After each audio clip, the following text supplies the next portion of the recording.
Do you find then, in terms of menstrual health, are a lot of the dancers, the female dancers, obviously,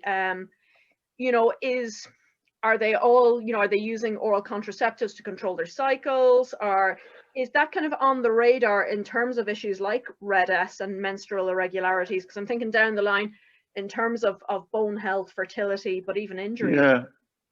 Yeah, I mean, I think RED-S is an interesting kind of complex situation, isn't it? Because it's kind of this. So in Bali we get a lot of people that don't want to eat properly. We have had in the past, and lots of reported issues of eating disorders, and the kind of there's some interesting chat at the moment in the Bali world about kind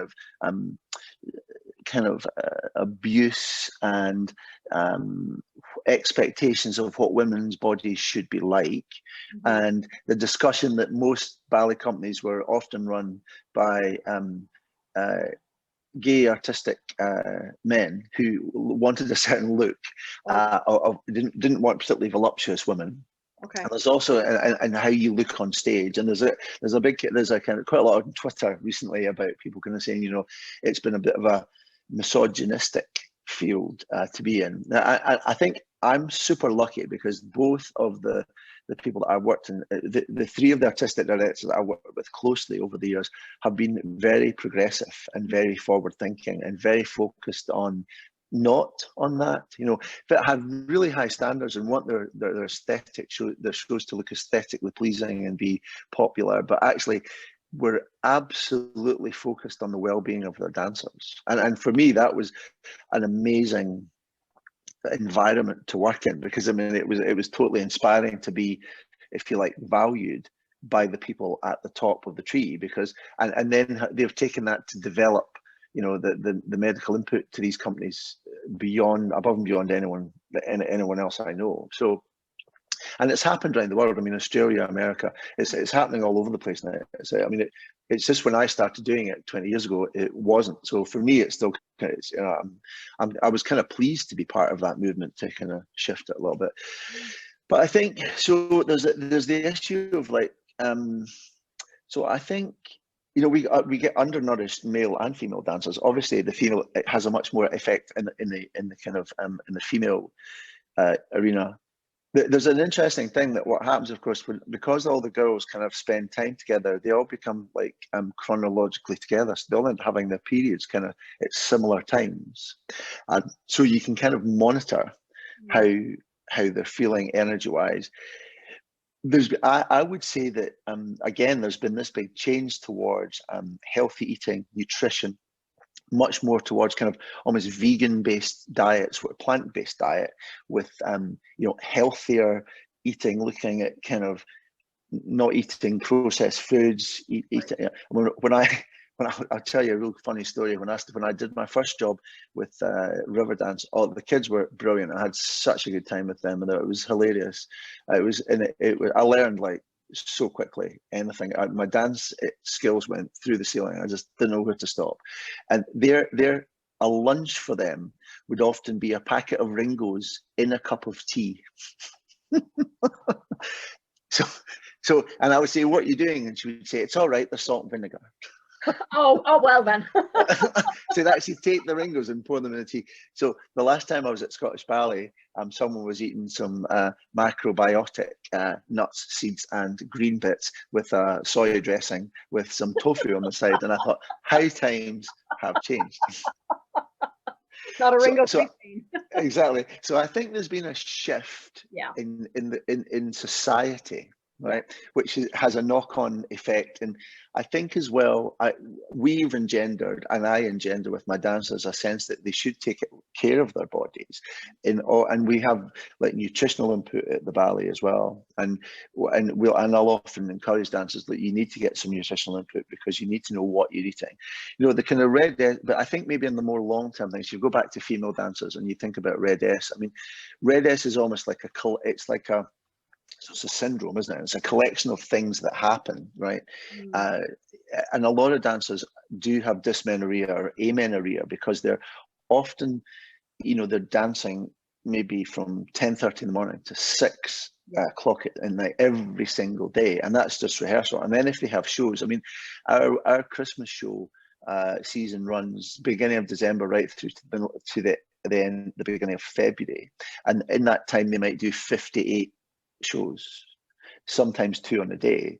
And if it's something like the Nutcracker, they're on stage for 2.5 hours, it's a lot, and it's the whole. So the other thing that happens is when do you have time to eat? You know, when do you, because if you go, you're not off stage maybe till 10:30, and then you're hyped up and adrenaline's running, and you have to go home, you have to calm down. So by the time they do that, maybe have a drink, see their pals, socialise, go back to their flat, might be 1 o'clock in the morning. Don't feel too much like eating at 1 o'clock in the morning. So it's all that kind of stuff. They have to look really at what their lifestyle's like, and the way they eat changes. You know, I think dancers are smart though, and they're getting smarter about how they look after themselves, and there's a definite shift towards more self-efficacy and understanding that they can take charge of things a bit more. So I think definitely, yeah, all of that stuff like diet and sleep hygiene is another one. You know, that it all ties into how much energy you've got. Are you staying up too late? Are you drinking a bit too much during the week? You know, because you are an athlete, so you need to think about, you know, might not have a pint, might wait till, you know, this show's over, you know, wait till the run's finished, you know, that kind of stuff. And I think though, they know though, if they you know, they have a bit of a heavy weekend, they're going to need to stay in bed on Sunday to recover, and it's a learning curve for them. And the nice thing about a company is you have younger dancers and you have older dancers, and often the older dancers are very kind of nurturing to the younger dancers, and we'll kind of help them out, and they can look up to them as kind of role models and understand, you know, eat better, sleep better, look after yourself better. So I think, you know, Red S is one of those things. I don't think, I mean, I think maybe we've had a couple of people with kind of nutritional issues that we needed just to get them maybe a bit more protein in their diet, a bit more kind of carbohydrate, because there's this kind of idea, oh, carbohydrate is bad for you, you don't have carbohydrate, stay away from fat. And I mean, that's all kind of just mythical stuff, really. And I'm glad to see that that's all kind of changed, you know, and the fact that, you know, so I think at the same time as there's been a shift in the ballet world, there's been a shift in the real world, and so foods become, you know, there's still fast food and food out there that has poor nutritional value, but you know, you can find decent stuff that gives you better nutrition than there used to be, for sure. I suppose it's great though to hear about, you know, the research from sports medicine coming through into the dance world, that the recognition that these are athletes. And that 100%. have, you know, the not only the physical but the psychological well-being front and center. Right, Bill, are you ready for rapid fire? Sure, go ahead. Brace yourself. Here we go. Okay. Dancers, the effect of turnout on piriformis, glutes, external hip rotators, and pelvic floor overactivity. What are your thoughts? Okay. Right. Well, I think turnout really is rotation of the leg at the hips, which causes the feet to be in that nice position. And I think the rotation, it allows for greater extension of the leg. It allows for, it's an essential part of the classical repertoire. I think the extent to which you can rotate your leg is really determined, like, genetically, with the shape of the femoral neck, the angle at the femoral head inserts into the hip, orientation of the hip socket, the elasticity of the iliofemoral ligament. I mean, there's lots of things about it. I think the thing I would say about turnout is this: turnout isn't a position, turnout is an activity. So turnout is something that we do. It involves the whole limb. And it does have an effect on the pelvic floor, because you get about 30 to 60 degrees rotation at the hip. You get about 16 to as much as 60 degrees rotation at the tibia, and maybe 15 degrees of pronation at the forefoot. So you get a whole lower limb thing happening, and it's not static. We don't stand at first is where you stand with your heels like this. Fifth is where you stand like this. And that's the most maximum turnout you almost need. But we don't stay there long, because you're either up onto point, or you're out of it, or you've got a leg at a lift, or you've got something happening. So I think that what tends to happen is you need to understand, dancers need to understand that this is a movement that involves the whole limb. And if they don't, the effect that that has on the pelvic floor is that they tend to be butt grippers. So they will completely squeeze the piriformis, gemelli, inferior, superior, all of the posterior hip rotators, and they will torque their leg out into an external rotation position. Now, what that tends to happen is if they can't get the rotation, they will then collapse through their arches in their midfoot. And that puts a kind of a tension and a drop force down onto the pelvic floor, which then means that they then start to hold their upper abdominals, which increases the intra-abdominal pressure and pushes down on the pelvic floor. If that makes sense. Is that quick? That is quick, but I think that's it. As far as I know, I think that's it. Interestingly enough, they did a big study at Australian National Ballet, because everyone thinks turnout is the be all and end all. Well, an imperfect turnout doesn't mean no career, because the study they did at National Ballet, there was no difference in degrees of turnout between the corps de ballet and the principal dancers, all the same. There you go. There you go. Yeah.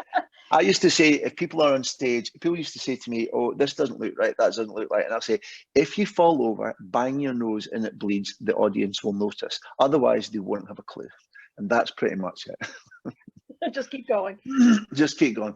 So I feel like we've talked a bit about dancers and core training, how it's moved on from just doing tons of sit-ups into more of a strength-based approach, and very tailored to the demands. Yeah. But in that breath holding then, so kind of moving slightly outside of dance, CrossFitters, lifting heavy, breath holding. So I mean, I think one of the things that I do a little bit is I differentiate first of all between Valsalva, breath holding, and bearing down, because I think they're two different things. And actually, it took me a while to realize they were two different things. And once you get that, I think so. And again, it depends on, are we talking about power lifters, or are we talking about people who are just lifting weights? So if you just go slightly away from the pelvic floor for a minute, why do we do Valsalva? Well, Valsalva is there to increase the hydrostatic pressure in the vertebral bodies, to increase their ability to take compression load, because the amount of load that the bones can take in the laboratory is way less than they can take in real life, so in vivo. So we need to have this system where we can divert blood into the tuberculae of the vertebra to stack them up. And then on top of that, we have to have stability of our hips and our pelvis, which comes from our pelvic floor. There's this whole kind of, and then we've got the whole canister piston thing working together, compression. So you've got, so if you do a Valsalva where you're just basically increasing your intra-abdominal pressure to hold it out. Yeah. So personally, I've recently, I did Anthony Lowe's course a long time ago, and just recently I did a really fantastic course with Teresa Wazza called Tips FC, which was really exploring this whole idea of breath holding and loading, and actually to make you consider that, you know, maybe breath holding isn't bad. Maybe it is, maybe it isn't, and it depends on whether what does it make your symptoms work? Do you have a symptom that you want to avoid? Does breath holding make that symptom worse? Well, in that case, let's find a different way to do it. Maybe we don't need to, maybe do a half breath hold, maybe exhale half the way. So change what you do, because I think if you listen to if you just go to powerlifters for a minute, I work with a few powerlifters, and when they lift weights, they will vocalize to increase their ability to take that load. And if you say to them, can you do that without vocalizing? They will say, no, can't do it. They can't do it. Now, whether that's psychology or whether that's physiology, who knows? But for them, they need the to get the weight up. And if you think about it, that is that's almost like shutting your glottis down and really increasing the strain. So I think that my feeling about it is, I don't think that breath holding is bad. But also, I think that if you choose not to breath hold and you choose to breathe, exhale and inhale when you move, if that's not giving you symptoms or not giving you any issues, then I don't think that's a problem either. I have a statement that I say with my patients. I'll say to them, I want you to do all things always. That's what I really want. I want you to be able to do everything, because it might be you're in a functional situation where you can't hold your breath, where you have to do this. So I want you to be prepared for that if that's possible. So I think that, you know, Teresa's work of looking at taking these movements, getting people to repeat them, test, retest, asking them what they actually feel, getting them to do another movement and say, is that better? Is that worse? Which one felt better? Like, give me a few of those and how does that? And then does that translate into a change in function, really? So I think from a breath holding point of view, if you look at, I mean, I suppose if you look at Carrie Bowe's work, she's done lots and lots of work on elite level athletes and loading. And really, there's no evidence either way. There's no evidence that it's good, and there's no evidence that it's bad. There's some evidence that powerlifters will have more prolapsy type things going on. But then, I'm not a prolapse expert at all. But I work with Elaine Walpole in the clinic, who is I'm just totally blown away by her prolapse stuff. And she'll often say to her patients, do the movement. How does that feel? Is there anything happening? No, well, then, okay, do it, repeat it. If you do it so it's this idea of, can you manage it without making yourself worse? And if you can manage it without making yourself worse, then then rationally, it seems that that's a reasonable thing to do. Well, absolutely. And then if you bring in, like Laurie Forner's research, looking at women lifting heavy as well, because, the logic and the kind of the trap that sometimes, and I'll put my hands up, I was guilty of it as well. Lifting me too. must cause prolapse because, Yes, exactly. Yeah. But actually, women who lift heavier tend to have less issues.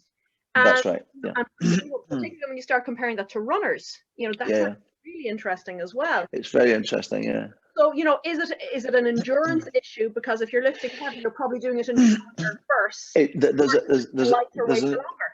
There's an interesting corollary between lorry drivers. Long distance lorry drivers have more instances of this prolapse than heavy labourers. So if you think this constant lower load progression, like you would get in running, as opposed to lifting sacks and digging the earth and moving stuff around. Yeah, it's interesting, isn't it? Yeah, how tissue responds to. Yeah, it's. I mean, I just read. I think Carrie Bowe published a paper just the end of last year, basically saying, is exercise, her two hypotheses that she had from about 2004, saying that, exercise was bad for pelvic floor, exercise was good for pelvic floor. And she said, and here we are 20 years down the road, and we still actually don't have much evidence either way. We're still stuck in the same place. And she had this fabulous list of kind of what the research questions, and they were like 2 pages long, and I thought, oh right, so we've not really done very well, have we? Yeah, I feel like posting that to every physio school in the country and going, get all your students to look at this stuff. I'm telling you, come on, let's do it. Yeah, for sure. All right, Bill, last thing, pelvic girdle pain, pregnancy, postnatal. What are is it psychological? Is it physical? Is it physiological? So my clinical bias is that I know I'm going to get shot for this, but anyway, my clinical bias is that I used to have a clinical bias that was very one way. So 20 odd years ago, 30 years ago, I completely believed in the whole pelvic asymmetry, pelvic movement, kind of osteopathic descriptors, all of that stuff.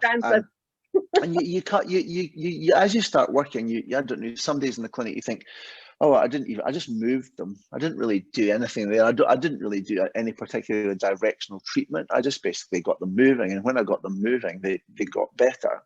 And so I think, I still treat a lot of acute pelvic girdle pain, pregnant women in the clinic. And so my experience is, and whether it's what I do or what I say to them that makes them better, is that I get them moving.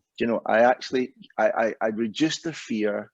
I explain to them what I think is going on, which is usually that there's a change in the load across their pelvic girdle. I look at, again, I go back to how do you move? And I'll do a kind of a test retest thing. I'll say, okay, so it looks to me that your innominates aren't rotating forward. So I'm going to do stuff to make that happen, then retest you. And it's not specifically, an anterior rotation or a glide, or it's basically, I will move your bones in space to get them moving. Then I'll stand you back up.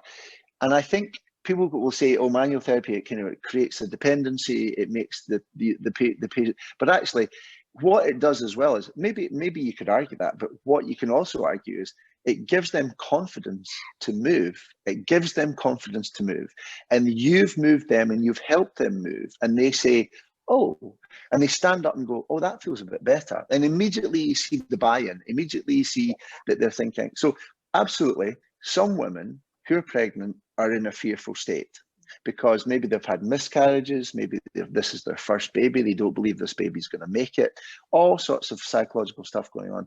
And every little thing that happens to them is massive and is magnified, and it's a catastrophization thing. So you have to just kind of go with how that feels, but also at the same time, not trying to medicalize them and just saying, look, your body's changing. We all know that there's no evidence for relaxing causing changes in ligament length, but there's hormonal changes that have an effect on ligaments. We know that because we know things like athletes are more likely to sprain their ankle in the week before their period begins.